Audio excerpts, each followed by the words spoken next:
Дружественно взять под контроль. Такое желание в отношении Кубы выразил Дональд Трамп. Что опять задумал американский президент? Недоволен Трамп тем, как идут переговоры с Ираном. 3 марта госсекретарь Рубио летит в Израиль. Так что пока открывать огонь не будет, в центре Милана сошел с рельсов трамвай. 2 человека погибло, еще 4 десятка травмированных. Причины трагедии устанавливает следствие.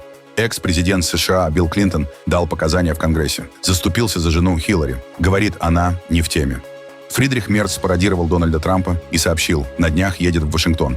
А теперь об этом подробно и по делу. Это один день. Подпишитесь, поставьте лайк этому видео и оставьте свой комментарий. Заранее спасибо и начинаем.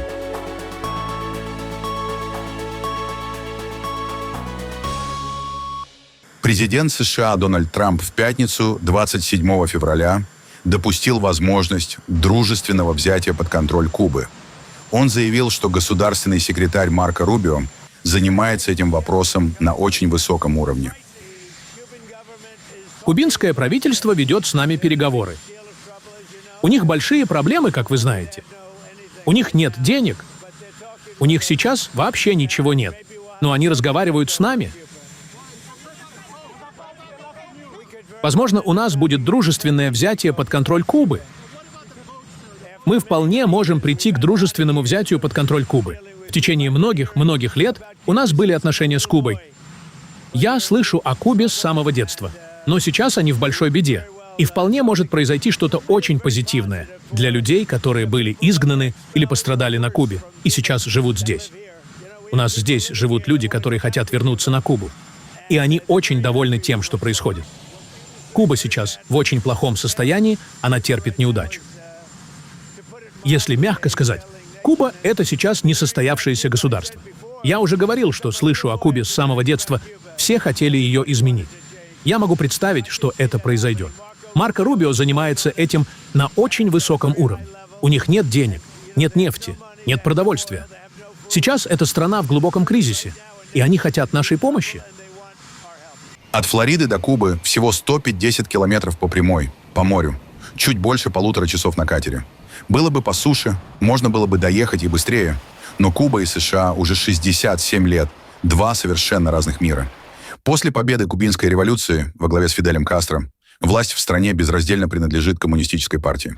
С 2018 года пост президента занимает Мигель Диас-Канель. Он стал первым руководителем Кубы не из семьи Кастро после революции 1959 года. При этом ключевые решения по-прежнему принимаются в рамках партийной вертикали. Экономическая модель остается централизованной. Государство контролирует основные отрасли. Однако в последние годы начинает осторожно развиваться малый частный бизнес. Кубу с 59 года в США принято называть коммунистической диктатурой. Впрочем, и образцовой демократией до победы Фиделя Кастро она, конечно, не была. Диктатор Кубы Фульхенсио Батиста в обмен на относительно скромную финансовую поддержку со стороны США предоставлял американскому бизнесу и бежавшим из США мафиози полную свободу инвестиций и действий на Кубе. 90% промышленности и 80% сельскохозяйственных земель всего за 12 лет перешли в руки американских инвесторов. Символом коррупции батисты-кубинцы до сих пор считают массивный золотой телефонный аппарат, подаренный диктатору одной из американских корпораций. При этом в стране жестоко подавлялась оппозиция. Число жертв Батисты оценивают примерно в 20 тысяч человек. Вот как описывал дореволюционную Кубу личный советник президента Кеннеди Артур Шлезингер. «Я любил Гавану и был в ужасе от того, как этот прекрасный город, к сожалению, превратился в огромное казино и бордель для американских бизнесменов. Мои соотечественники ходили по улицам, покупали кубинских девушек и бросали монеты на землю просто ради удовольствия понаблюдать, как мужчины ползают вдоль уличной канализации и подбирают медики. Я невольно задавался вопросом, как кубинцы, видя эту реальность, могут относиться к Соединенным Штатам иначе, чем с ненавистью. После прихода к власти Фиделя Кастро каждый пятый кубинец бежал с острова. Это как минимум 2 миллиона человек. Еще сотни тысяч погибли или их вернули при попытке бегства. Главным партнером Кубы стал Советский Союз. Там официально несколько лет поощрялась кубиномания под песню в исполнении Иосифа Кобзона. «Куба, любовь моя, остров зари багровой». Мир наблюдал за Карибским кризисом. Фактически, без минуты ядерной войной между Советским Союзом и Соединенными Штатами, когда Вашингтон и Москва разместили ядерные боеголовки в Турции и на Кубе, соответственно. Коммунизм не сделал кубинцев богатыми, но сделал весьма дружелюбными к союзникам или к тем, кого кубинцы союзниками считают. После катастрофы на Чернобыльской АЭС Куба, сама стремительно бедневшая после распада Советского Союза и прекращения внешней поддержки, в течение более 2 десятилетий за свой счет принимала и лечила сотни тысяч украинских, белорусских и российских детей, пострадавших от взрыва на атомной станции. Экономика Кубы, стремительно падавшая с 90-го года, с началом пандемии, кажется, достигла отрицательных величин. Доходы от туризма, главной статьи бюджета, сократились до нуля. Усилились перебои с электричеством, возник дефицит топлива, продуктов и медикаментов, растет инфляция. Тысячи кубинцев вновь массово бежали из страны, а власти уже особо этому не препятствовали. И если при предшественниках Дональда Трампа, Бараке Обаме и Джо Байдене, у нынешнего кубинского режима еще была надежда на мягкую эволюцию, Вашингтон даже восстанавливал дипломатические отношения с Гаваной, то Дональд Трамп и его госсекретарь Марко Рубио придерживаются другой точки зрения. От коммунизма на Кубе не должно остаться ни песчинки. Сейчас Куба важна для Вашингтона по нескольким причинам. Миграция, влияние в регионе и конкуренция с Китаем и Россией. Любые перемены на острове меняют баланс сил в Карибском бассейне. А после долгого молчания Кремля в ответ на захват американским спецназом Николаса Мадуро, кубинское руководство вполне может предугадать, какой будет реакция и помощь когда-то главного союзника и партнера. Президент США Дональд Трамп заявил, что недоволен тем, как идут переговоры по иранской ядерной программе. По его словам, Тегеран по-прежнему не готов четко отказаться от ядерного оружия. Трамп подчеркнул, окончательного решения о дальнейших шагах нет. Им следует заключить сделку, но они не хотят заходить достаточно далеко. И это плохо. Послушайте, мы имеем дело с ними уже 47 лет. Это долгий срок. Они подрывали наших людей, калечили наших людей, наносили удары по судам. Месяц за месяцем что-то происходит. Терпеть это бесконечно невозможно. Мы недовольны переговорами. Они просто не хотят произнести ключевые слова. «У нас не будет ядерного оружия». Они должны сказать «У нас не будет ядерного оружия». Но они никак не могут до этого дойти. Они хотят немного обогащать. Когда у вас столько нефти, вам не нужно обогащение. Я недоволен переговорами. Я говорю, никакого обогащения. Не 20%, не 30%. Они все время хотят 20%, 30%. Говорят, для гражданских целей. Для мирных. Я считаю, что это совсем не мирно. Так что нет, я этим недоволен. Насколько вы близки к принятию решения об ударах? Я бы предпочел вам не говорить. Это был бы самый большой эксклюзив в истории, правда? Сколько еще времени? Мы ведем переговоры прямо сейчас, но они не приходят к правильному ответу. И мы не позволим тому, что происходило 47 лет, продолжаться дальше. Мы уже 47 лет имеем с ними дело. Соглашение при Обаме было худшей сделкой. Никто никогда не видел настолько глупой сделки. В регионе уже сосредоточены значительные американские силы. При этом Трамп заявил, что его больше волнуют человеческие жизни, чем возможный рост цен на нефть. Меня это не беспокоит. Нет. Меня беспокоит жизни людей. Меня беспокоит долгосрочное благополучие этой страны. Вот что меня волнует. Посредником в переговорах выступает Оман.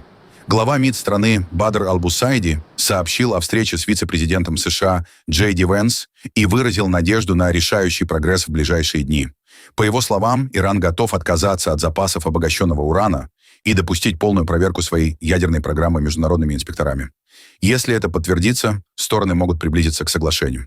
Тем временем госсекретарь США Марко Рубио объявил Иран государством, практикующим неправомерное задержание, и призвал всех американцев покинуть страну. Он предупредил, если ситуация не изменится, Вашингтон рассмотрит дополнительные ограничения. Рубио посетит Израиль с 2 по 3 марта.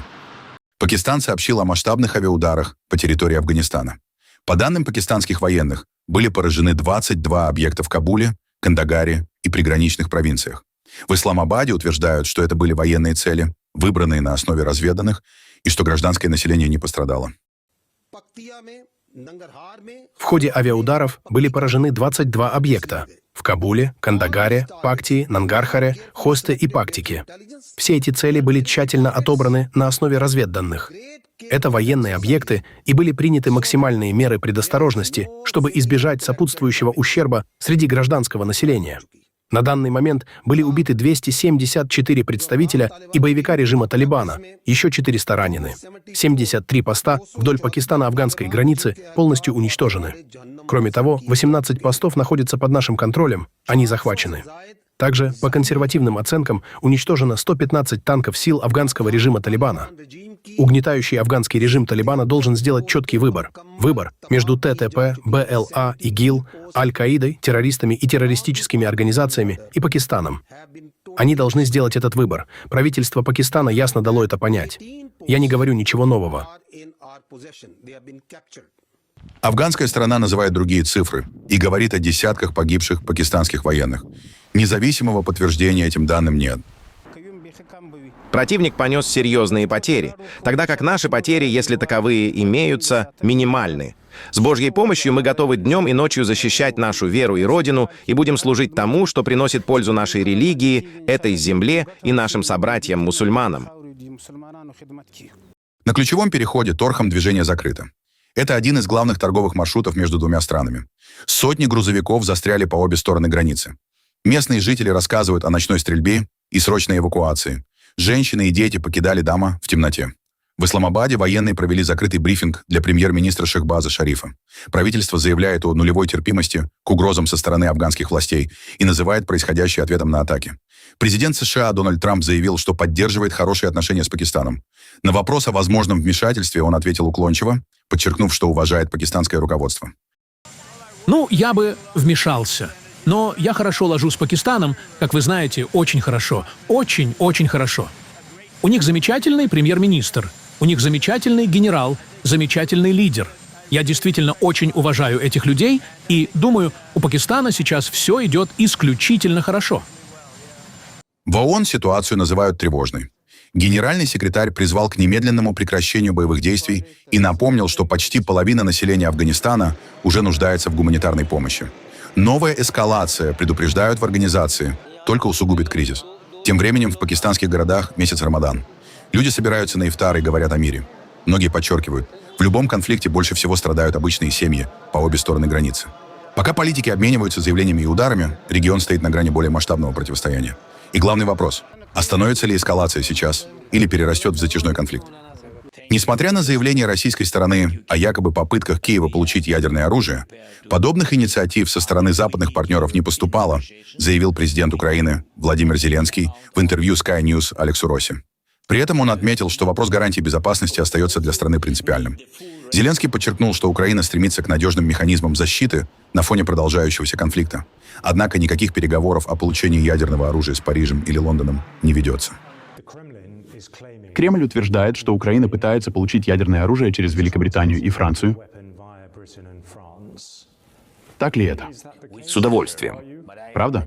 Но мне таких предложений не поступало. Но с удовольствием. Русские должны знать, если кто-то будет... То есть мы можем закрыть этот вопрос? Этого вообще не происходит? Нет, этого не происходит. Понятно. Франция заявила, если подтвердится, что за инцидентом с беспилотником у авианосца «Шарль де Голль» стоит Россия, это будет провокацией. Дрон обнаружили в небе над Мальмё, где сейчас стоит французская авианосная группа. По данным военных, его засекли более чем в 10 километрах от корабля и вскоре нейтрализовали. Угрозы для самого авианосца не было. Прежде всего, беспилотник был нейтрализован вдали от авианосца «Шарль де Голль», и безопасность авианосца и его группы ни в коей мере не подвергалась угрозе. Второй момент, который я хотел бы отметить, это поблагодарить шведские власти и вооруженные силы за обеспечение безопасности, что позволило эффективно урегулировать этот инцидент.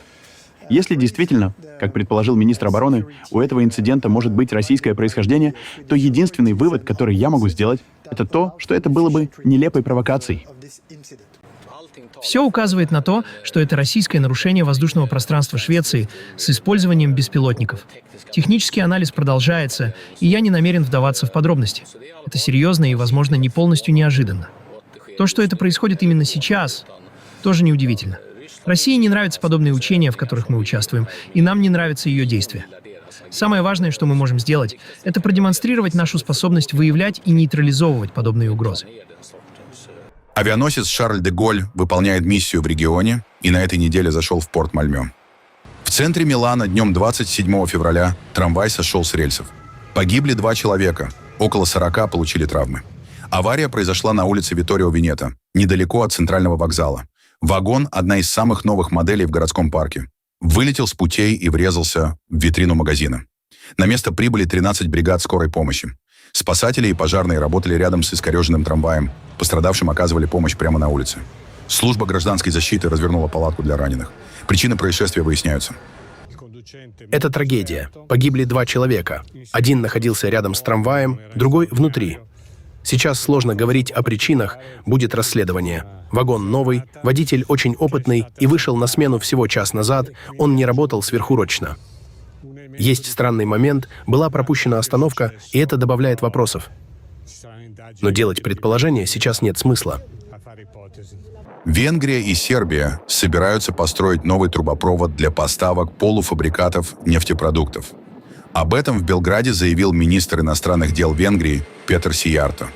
По его словам, речь идет о поставках компонентов, из которых производят бензин и дизель. Новый трубопровод будет отдельным проектом и дополнит уже запланированную линию для поставок сырой нефти между двумя странами.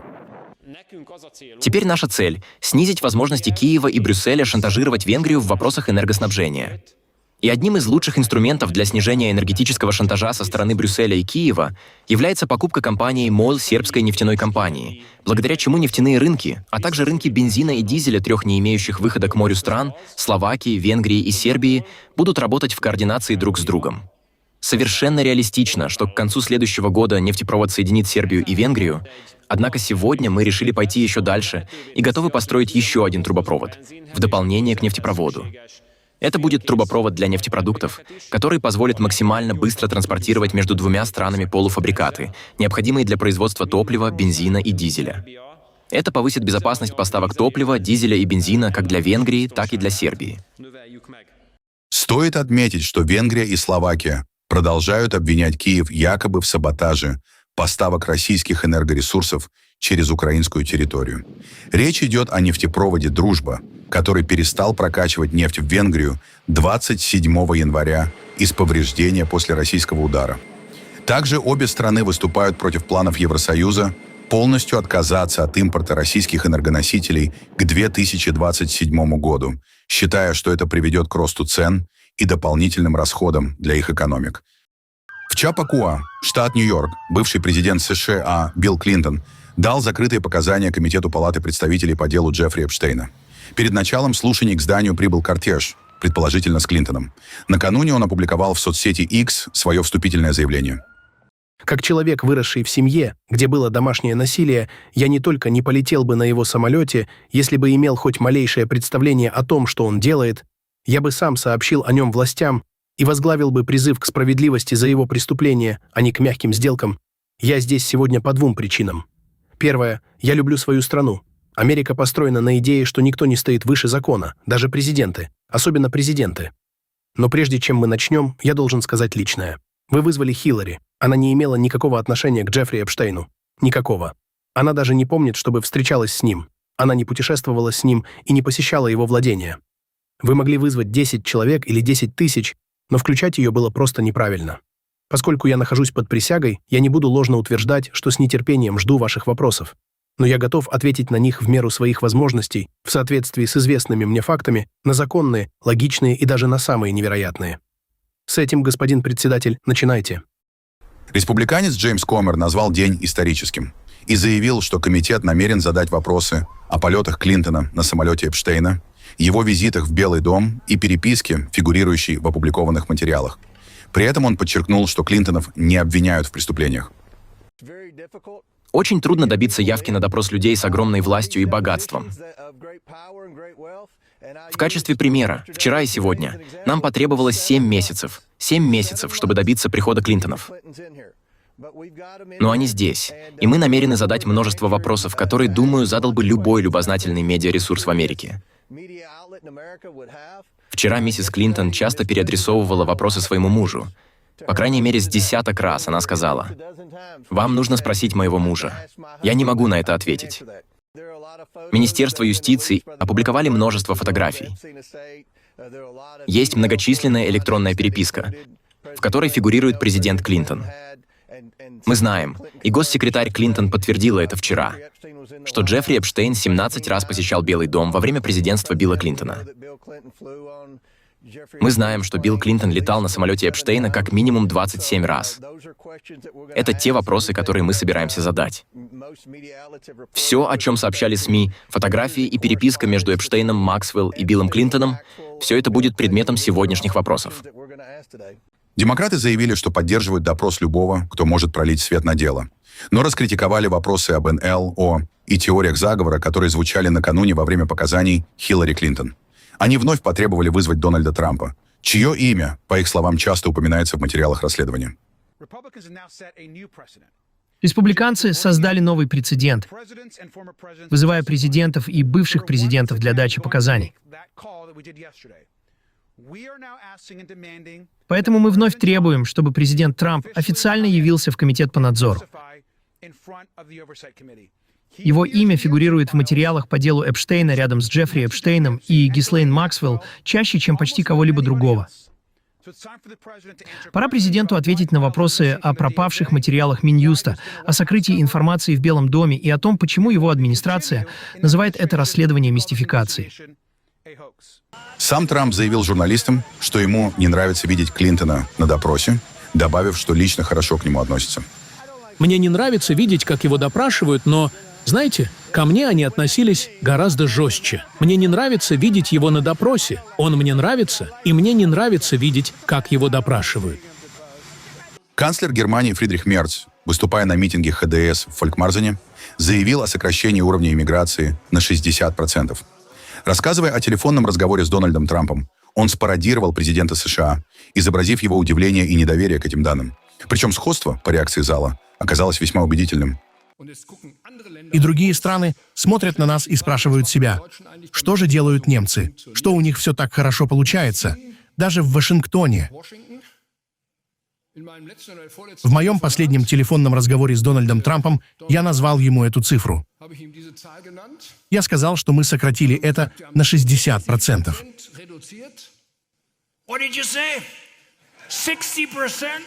Я ответил, да, господин президент, мы сократили показатели на 60%. В понедельник я снова поеду к нему и покажу это на графиках.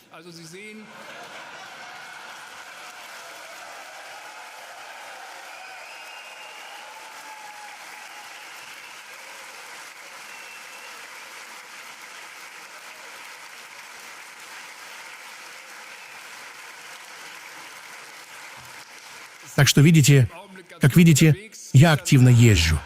Вчера Китай, сегодня Фолькмарзен, завтра Арнсберг, а послезавтра Вашингтон.